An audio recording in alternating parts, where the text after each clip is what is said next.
भवानी से।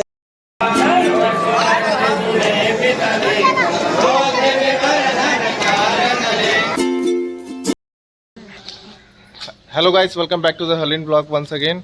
So we are planning to go to the Baba Badnath temple.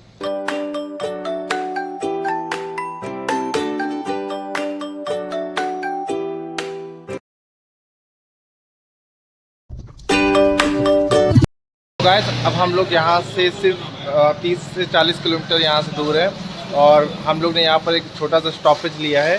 आप देख सकते हो कि हम लोग रेस्टोरेंट पे आए हैं, कृष्णा रेस्टोरेंट।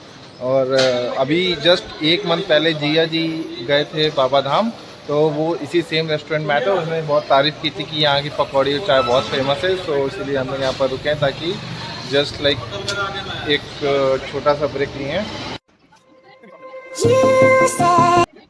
गाइस, हम लोग की पेट पूजा हो चुकी है और अब हम लोग यहीं से प्रस्थान करेंगे। अब लेकिन अभी हम लोग कंफर्म नहीं है, क्योंकि अभी जो अंकल जी हैं वो उन्होंने बताया कि आप बैद्यनाथ के पहले आप वैश की जी कौन था बासुकीनाथ ना, बासुकीनाथ, हाँ, तो बासुकीनाथ धाम भी आप लोग बोलो, वो भी बहुत बढ़िया है। तो बासुकीनाथ क्या कौन था, बासुकीनाथ ना, कंफर्म हो ना? हाँ, तो अभी अब हम लोग वहीं पर जा रहे हैं, बासुकीनाथ जा रहे हैं। फिर बासुकीनाथ से होते हुए फिर हम लोग जाएंगे बैद्यनाथ बाबा धाम।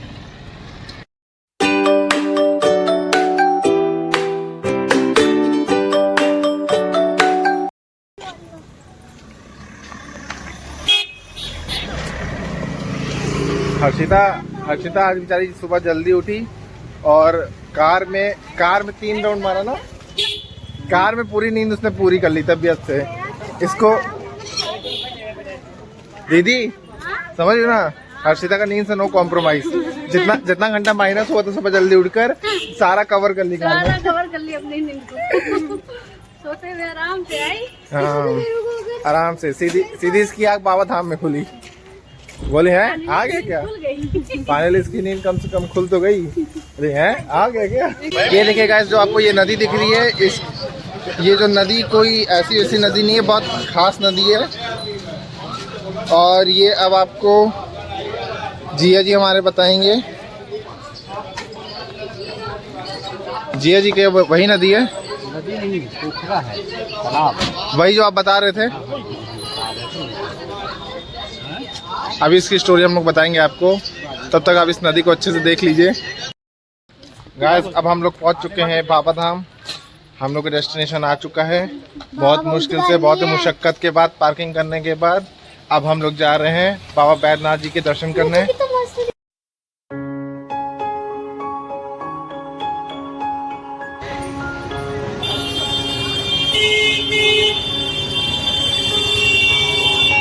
ज्यादा आगे मत जाना।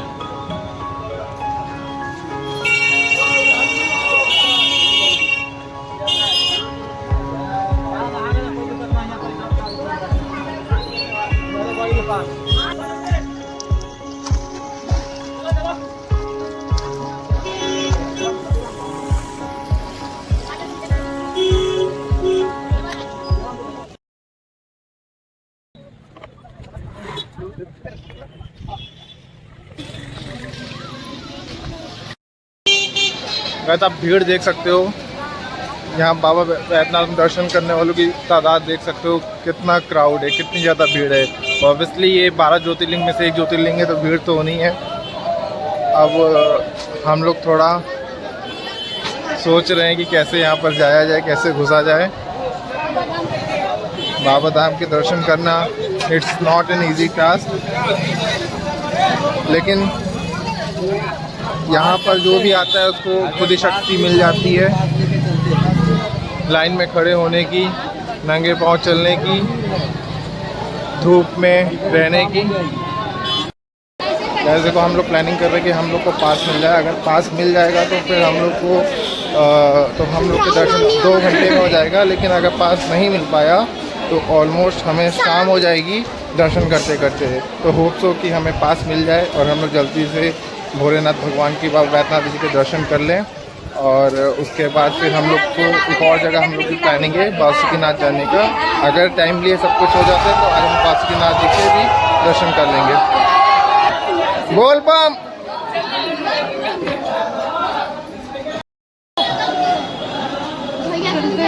बोलो बोल बम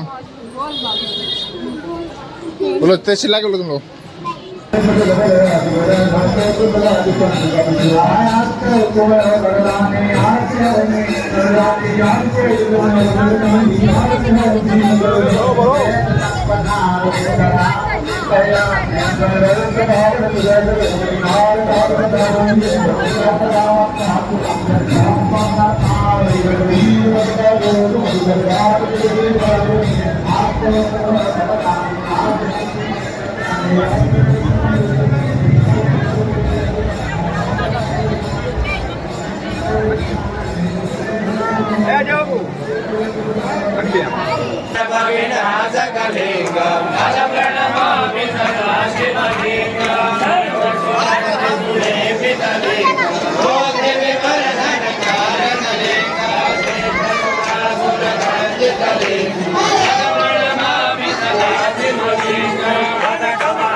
चलिए मामा मंदिर कार्यालय में इंतजार कर रहा है। आप जहाँ कहीं भी है अपने मामा से संपर्क करें। आपका मामा बाबा धाम की विशेषताएं। हाँ, पॉइंट वाइज शुरू किया जाए। शुरू करते हैं। बाबा धाम द्वादश ज्योतिर्लिंगों में आते हैं, 5वें नंबर पर है। इनका मंत्र है पूर्वोत्तरे प्रज्वलिका निधाने सदा वसंतम गिरिजा समेतम सुरासुराराधित पादपद्यम श्री वैद्यनाथम तम हम नमामि। बाबा वैद्यनाथाय नमः।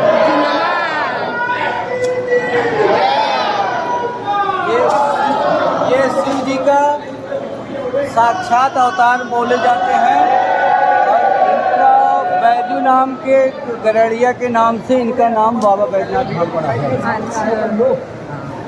तो बाकी विशेष जो है उसको हम बाद में बताएंगे। ये जो भीड़ है एक्चुअल में हम लोग ने अभी आपको मैंने भीड़ दिखाया था जहाँ से आपको डायरेक्ट जाते हैं, लेकिन हम लोग ने पास ले लिए जैसे हम लोग थोड़ा यहाँ से आ गए, तो मतलब हम लोग ने कई सारे भीड़ को बाईपास कर दिया है, तो यहाँ थोड़ा कम भीड़ है। बोले बाबा का दर्शन।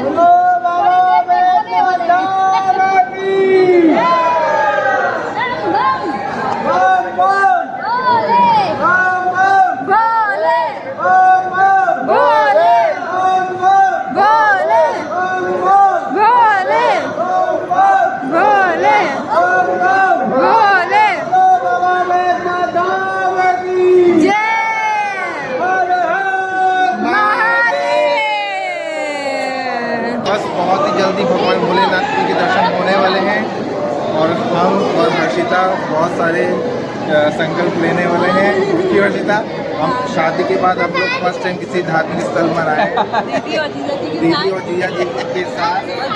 दीदी और जीजा जी की वजह से आया है। नहीं, हमारी वजह से थोड़ी, कोई किसी की वजह से थोड़ी आता है। सही वो समय आता है दर्शन करने का। जब भगवान ने बुला लिया तब आ गए। हर्षिता, हमारी मम्मी बहुत खुश हो जाएंगी। आप समझ लो कि 75% हम लोग भीड़ संकल्प को करोगे अच्छे से बाईपास राम को दर्शन कर सकते हैं। आप 70% भीड़ को बाईपास किए। फिर भी हम लोगों ने 70% देखा जाए बहुत होता है, अब इसे 30%। अभी फिर भी आप देख सकते हैं यहाँ पे बहुत लंबी भीड़ है, पूरी लाइन जा रहा है। अब आप देखिए 70% हम लोग ने बाईपास करने के बाद भी जो 30% क्राउड है, इतना ज़्यादा क्राउड है।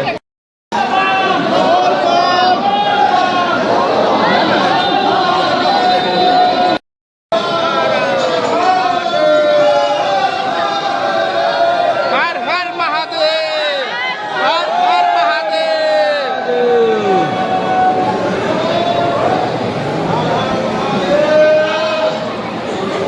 भोले भोले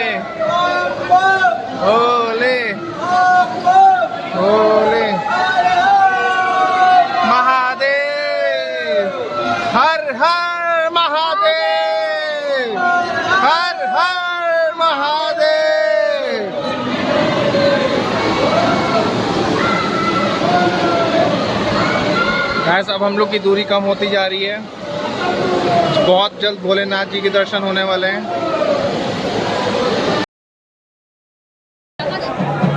ये आपको दिख रहा होगा, एक जो है पार्वती जी का मंदिर है और दूसरा जो है भोलेनाथ जी का मंदिर है, और जो बीच में धागा बंधा है वो इसलिए ताकि दोनों का जो साथ है हमेशा बना रहे।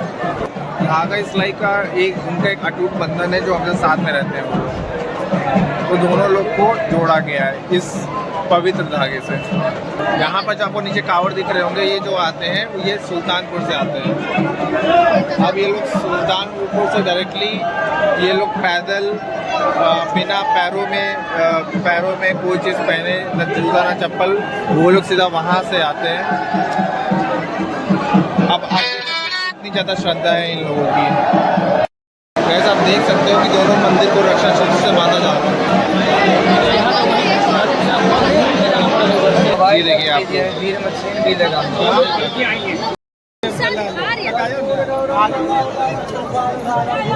सदा वसंतम हृदयारविंदे भवम भवानी सहितम नमामि।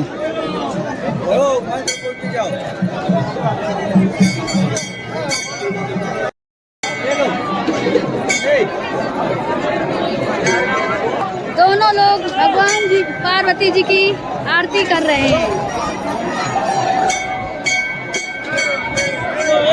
कपूर गौरम करोड़तारम संसार सारम भुजगेंद्र सदा वसंतम हृदयारविंदे भवम भवानी सहितम नमामि। लेकिन मैं एक चीज़ आपको बताना ही भूल गया, जो पास होती है वो पास की कॉस्ट होती है 500 रुपीज़, लेकिन वो पैसे आप देख कर 500 रुपये देते हो तो आप अपना बहुत सारा टाइम बचा सकते हो, क्योंकि जो लोग अभी सुबह से लगे अभी भी उनका नंबर नहीं लगा है, और हम लोग यहाँ पर 11:30-12 बजे तक पहुँचे हैं, और हम लोग जस्ट अभी 1.5 से 2 घंटे में हम लोग दर्शन करके आ गए हैं। तो हम लोग इस दुकान में पेड़ा खाने जा रहे हैं। तो अब हम लोग यहाँ पर गंगा पेड़ा भंडार पे आ चुके हैं पेड़ा खाने के लिए। यहाँ का फेमस पेड़े की दुकान है।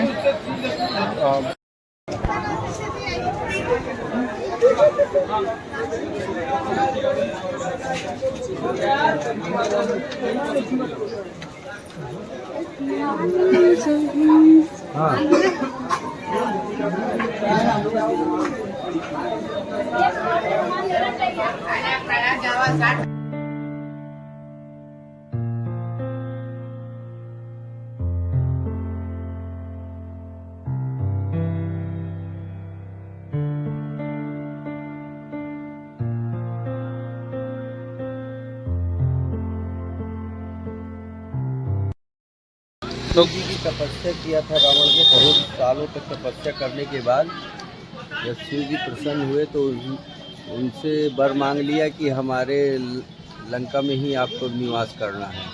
तो उनको लेके कैलाश से जब निकला तो इधर से जा रहे थे, तो शिव जी ने कहा कि अगर हम चलेंगे, अगर रास्ते में कहीं पे भी अगर ज़मीन में रख दोगे तो मैं उस जगह से नहीं हिलूँगा, मैं वहीं स्थापित हो जाऊँगा। बोले ठीक है। रावण को अपने बल में बहुत घमंड था और वो लेके निकला। जब रास्ते में निकला तो गंगा, जमुना, सरस्वती, कावेरी, नर्मदा सभी नदियाँ उसकी पेट में समा गई। तो ये गणेश जी ने एक चरवाहे का रूप धारण करके, बैजू का रूप धारण करके रास्ते में गाय चराते हुए। अब उनको इतनी ज़्यादा पेशाब लगी कि वो बोले कैसे ने बर्दाश्त नहीं हुआ, तो उन्होंने चरवाहे को बोला कि आप इसको पकड़े रहो और मैं जब तक रघुशंका होके आ रहा हूँ, उसके बाद बोले मैं ज़्यादा देर नहीं देख सकता हूँ। बोले ठीक है, मैं बहुत जल्दी आ जाऊँगा। लेकिन जैसे वो गया वैसे वो पेशाब करता रहा, करते ही रहा, वो नहीं। तो चरवाहे ने वहीं पे शिव जी को रख दिया। चरवाहे का नाम बैजू था, इसीलिए यहाँ का नाम बैजनाथ धाम पड़ा। और फिर उसके बाद शिव जी को वो उठा नहीं पाया, लंका वापस चला गया खाली हाथ। और शिव जी ने क्या बोला था कि जब भी कोई दर्शन करने आएगा तो फिर हाँ, जब भी कोई दर्शन करने आएगा तो जो तुम्हारा यह पोखरा है, इसमें अगर नहा के मेरे दर्शन करेगा तो सफल हो जाएगा। और यही जो नदी मैंने आपको स्टार्टिंग में दिखाई थी, आप ये नदी देख सकते हो, बीच में थोड़ा सा गैप है, अभी मैं आगे भी आपको दिखाऊंगा। यही पोखरा है जो तालाब बोल सकते हैं। आप इसको तालाब भी बोल सकते हैं। तालाब ये देखिए ये देखिए यही पोखरा है, तालाब यानी कि तालाब, यही वो तालाब है जो रावण जी के पेट से निकला था। सो गाइस फाइनली अब हम लोग अपनी ट्रिप को यहीं पर ख़त्म करने जा रहे हैं। बस ख़त्म करने से पहले मैं आपसे बताना चाहूँगा कि एंड पे मैंने कुछ चीज़ शूट नहीं कर पाई क्योंकि वहाँ बहुत भीड़ थी और सब मतलब मंदिर बंद होने वाला था, इसलिए जल्दबाजी में हम लोग को वहाँ से निकलना पड़ा और फिर कार पार्किंग से निकालना, फिर पूरा ड्राइव करके मैं ही आया, तो इसलिए मैं रास्ते में कुछ भी नहीं शूट कर पाया। लेकिन कुछ इम्पॉर्टेंट चीज़ें मैं आपको बताना चाहूँगा। It is a say that कि अगर आप बाबा बैद्यनाथ जा रहे हो और अगर आपने बासुकीनाथ टेम्पल नहीं गए हो तो आपकी जो यात्रा है, मतलब जो धाम की यात्रा, वो कंप्लीट नहीं मानी जाती है। तो कभी भी आप बाबा धाम जाओ बैद्यनाथ, तो बासुकीनाथ मंदिर आपको ज़रूर जाना है।